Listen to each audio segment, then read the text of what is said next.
कक्षा 5 पाठ number 4 page number 32 शब्द अर्थ।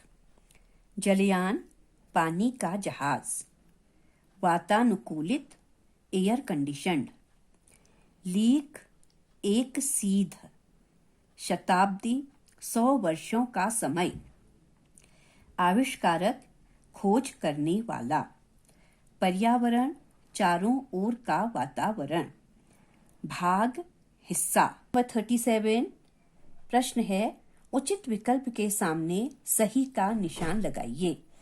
सबसे पहले किसने लोहे की पटरी बिछाई? हमारे पास विकल्प हैं विलियम जेसॉप ने, विलियम हार्वे ने, जॉर्ज स्टीफेंसन ने। उत्तर है विलियम जेसॉप ने। भारत में पहली बार रेलगाड़ी 16 अप्रैल 1853 को कहां से चलाई गई? गोवा से, ठाणे से, पुणे से। उत्तर है ठाणे से। रेलगाड़ी का मॉडर्न रूप कौन सा है? मालगाड़ी, ट्राम या मेट्रो रेल? उत्तर है मेट्रो रेल। भारत में मोनोरेल कहां से शुरू हो चुकी है? दिल्ली में, मुंबई में या अहमदाबाद में? उत्तर है मुंबई में। नंबर 38 प्रश्न है, नीचे दिए गए शब्दों में समान अर्थ वाले शब्द चुनकर लिखिए। देखिए, हमने पहले पाठों में आपने देखा होगा, हमने पर्यायवाची, समान अर्थ वही पर्यायवाची हमको यहाँ से ढूंढने हैं। इसमें सारे पर्यायवाची हैं। देखिए, जैसे है घोड़ा, घोड़ा को हम क्या कहते हैं? हम हई भी कहते हैं और हम अश्व भी कहते हैं। तो घोड़ा के देखिए हई और अश्व। हई हम ऑलरेडी लिखा है, अश्व हमने यहां से ढूंढा। उसके बाद है समुद्र, समुद्र को सागर कहते हैं और समुद्र को जलधि भी कहते हैं। तो यह समुद्र के दो पर्यायवाची हो गए और समुद्र के समान अर्थ वाले शब्द भी हो गए। बिजली, बिजली को विद्युत कहते हैं और चपला भी कहते हैं। संसार, जग और दुनिया, जग और दुनिया। शक्ति, शक्ति का देखिए ताकत है, ताकत और जोर, ताकत जोर, ये हमारे समान शब्द हैं। पेज नंबर 39 आप देखेंगे, आप ये काल है। काल जैसे आप इंग्लिश में टेंस पढ़ते हैं, टेंसेस पढ़ते हैं, ऐसे ही हिंदी में उनको काल कहते हैं। टेंस को काल कहते हैं। जो समय चला गया है उसको हिंदी में भूतकाल कहते हैं, इंग्लिश में आप पास्ट टेंस कहते हैं। जो समय अभी चल रहा है उसको हिंदी में वर्तमान काल कहते हैं, इंग्लिश में आप प्रेजेंट टेंस कहते हैं। जो समय आने वाला है उसको हम हिंदी में भविष्य काल कहते हैं और आप फ्यूचर टेंस कहते हैं। तो देखिए, उसी के हिसाब से आप ध्यान रखिए, जो चला गया जो समय भूतकाल, जो चल रहा है वर्तमान काल, जो आएगा वो भविष्य काल। भविष्य काल में हमेशा गा, गे, गी ये शब्द इस्तेमाल होते हैं। हम रेलगाड़ी से जयपुर गए थे, चले गए हम बीते समय में। तो ये हमारा ये वाक्य जो हमारा भूतकाल होगा। गीतिका अपना गृह कार्य कर रही है, वर्तमान काल होगा, कर रही है भी, प्रेजेंट। हम कल सर्कस देखने जाएंगे, कल जाएंगे, अभी गए नहीं है, जाएंगे। तो ये भविष्य काल होगा। मैंने कहा ना, ज्यादातर भविष्य काल में गा, गे, गी आता है। मैं घर की सफाई कर रहा हूं, वर्तमान काल। भाप के इंजन से रेलगाड़ी चलाई गई थी, भूतकाल।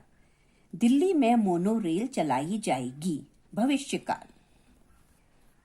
पाठ संख्या 6 पेज नंबर 49 शब्द अर्थ। गंगोत्री, हिमालय की एक चोटी जहां से गंगा नदी निकलती है।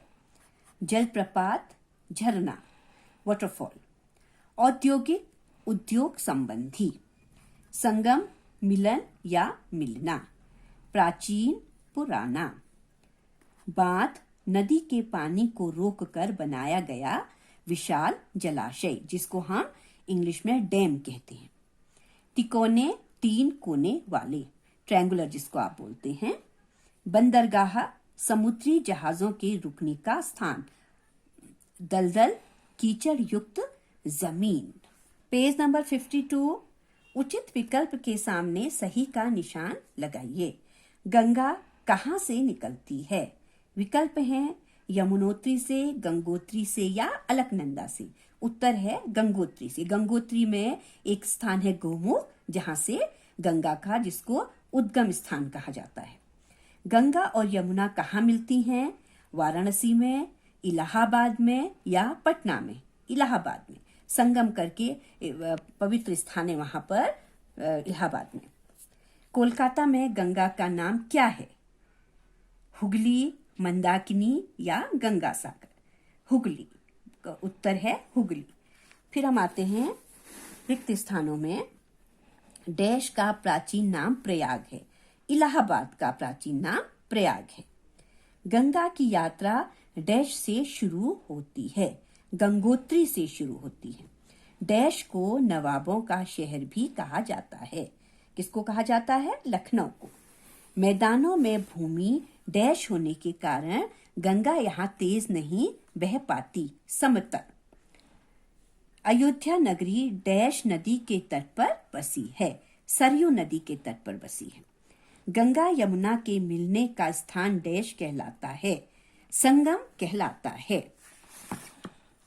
पेज नंबर 53 पर्यायवाची हैं। 53 में पहले पर्यायवाची हैं नदी, सरिता, तरंगिणी। नगर, शहर, वन, जंगल, कानन। गंगा, देव नदी, मंदाकिनी। हिमालय, पर्वतराज, नगेश। उसके बाद हम आते हैं विलोम शब्दों में गहरा, उथला। पवित्र, अपवित्र। धीमी, तेज। सुंदर, कुरूप। चौड़ी, पतली। शांत, अशांत। जन्म, मृत्यु। लघु, दीर्घ। फिर है बहुवचन।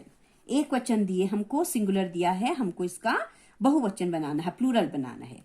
नदी, नदियां। देखिए, जब हमारा एक वचन है तो बड़ी की मात्रा है, जब वो एक बहुवचन हो रहा है तो छोटी की मात्रा में बदल जा रही है। नाला, नाले। घाटी, घाटियां। मेला, मेले। खाड़ी, खाड़ियां। छोटा, छोटे। पहाड़ी, पहाड़ियां। यात्रा, यात्राएं। इस प्रकार से मैंने आपका ये रिवीजन लिया। धन्यवाद।